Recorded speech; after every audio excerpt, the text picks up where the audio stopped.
At SPS, we're constantly seeing improvements. We're always looking to academic achievement as an area that can be improved, and you'll see that we're continuing to improve our academic achievement with additional tools that are being used by the district to monitor that achievement. As part of that, one of the things that SPS does very well is work with community organizations to set our students up for success. And you saw that with the recent Healthcare Alliance, where we are working with our healthcare providers and also our colleges here in Springfield to set our students up for success. You also see that with the Ag Academy that was recently opened, giving students an alternative way to learn.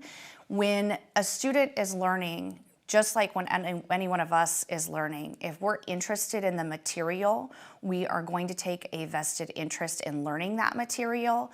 So for example, with our Ag Academy, for example, or our Wolf School that's at Bass Pro, when you have students who are interested in, say, outdoors, if you can weave in their math curriculum and their reading curriculum within that outdoor curriculum, you'll see that they'll have increased academic achievement. And that's something that SPS has done very well and continues to do well.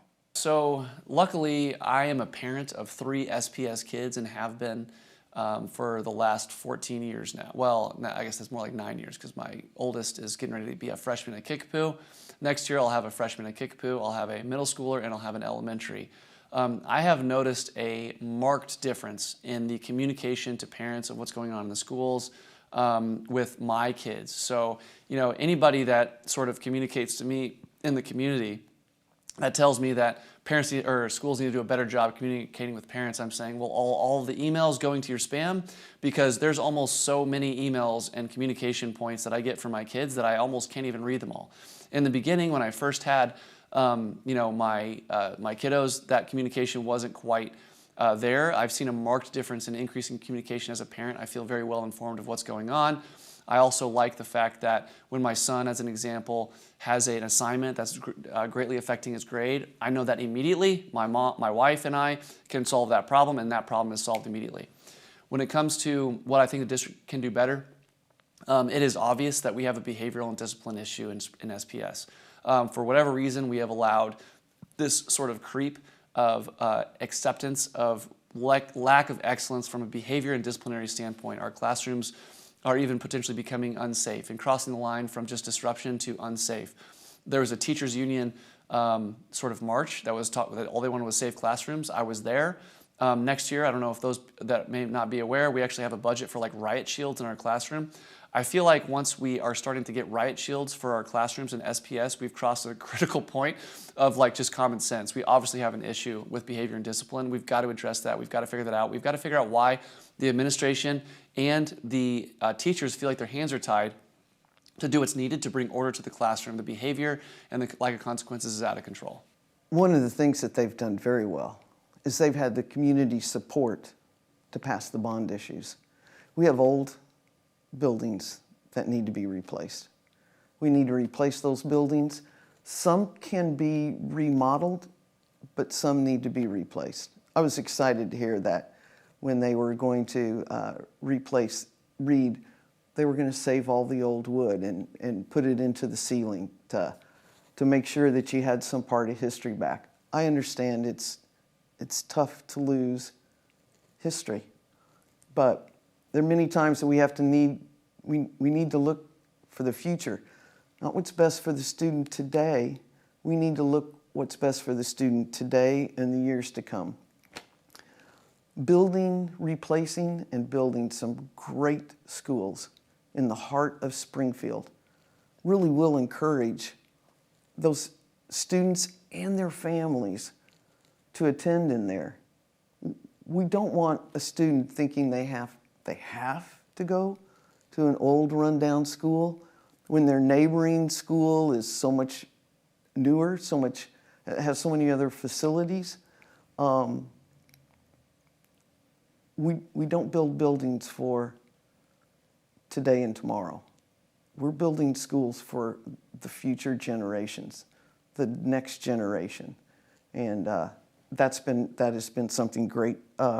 What we need to work on is we need to work on retaining great teachers and great staff.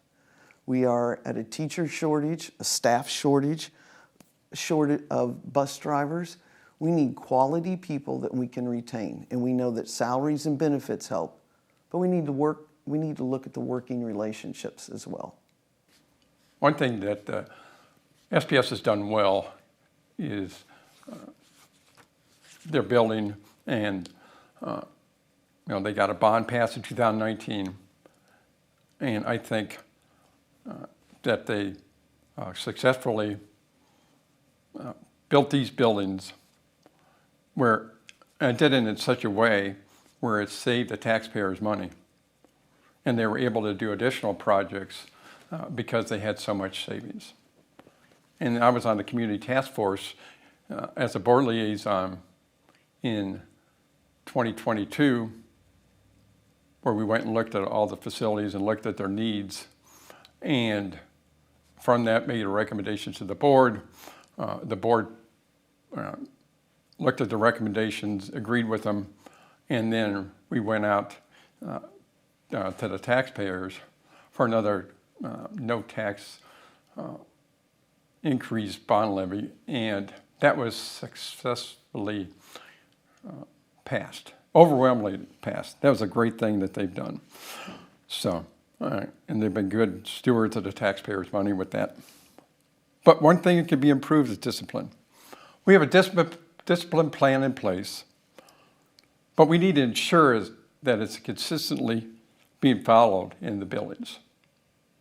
And we need to hold we need to hold students and parents accountable so they know that violence will not be tolerated in SPS. Safety and security has to be our top priority. If I were limited to one thing the district has done well, what I have been appreciative of are efforts to kind of demystify what SPS is. And so we've seen the SPS Ambassadors Program, which brings in stakeholders to get a better sense of the district. We've also seen Dr. Lathan's SPS University, which is designed to get parents more engaged and involved. And so I think those are really great first steps at increasing this transparency and communication between various stakeholders. It's not perfect. I mean, oftentimes the parents are able to get involved with SPS University are already those who have the resources to be able to take off work, et cetera. So there are some challenges there, but it's a good first step. In terms of a challenge or things that could be improved upon, I think for me, the district's going to be making a lot of very important decisions, right? How do we deal with discipline? The closure of Robertson and the elementary school portion of Pershing were real reminders that the district makes really important decisions that impact lives. And one thing that I think we need to reestablish is trust. There is a lack of trust between teachers and teachers in the administration, teachers in the board. There's a lack of trust between our labor, contractors and the district. We need to rebuild that because we're going to be continuing to make really difficult decisions. COVID money is going to run out, and so we're going to be on a tightened budget. We have to make difficult decisions on how we're going to move forward. We cannot make any of those decisions unless we really rebuild that trust of the community. It's a long journey to do that. It's really difficult to build trust, but the first step is to acknowledge there is a breakdown and work on ways to increase that transparency and that collaboration to build that trust back up. One thing I think the district's done really well over the last 5 years is the community engagement. As a parent of 7 kids of SPS, constantly getting emails or direct information from the school, from the superintendent, from principals, from teachers.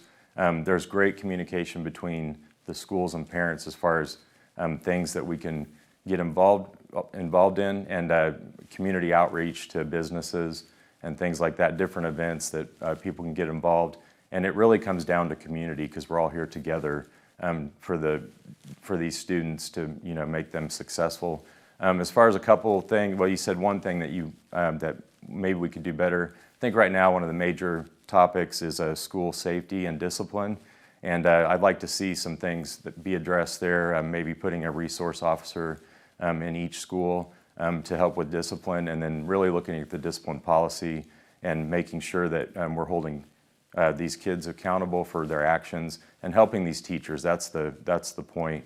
Part of the strategic plan is to have a quality learning environment where kids can be success-ready students, and without that quality learning environment and the discipline to do so, we're not going to move forward.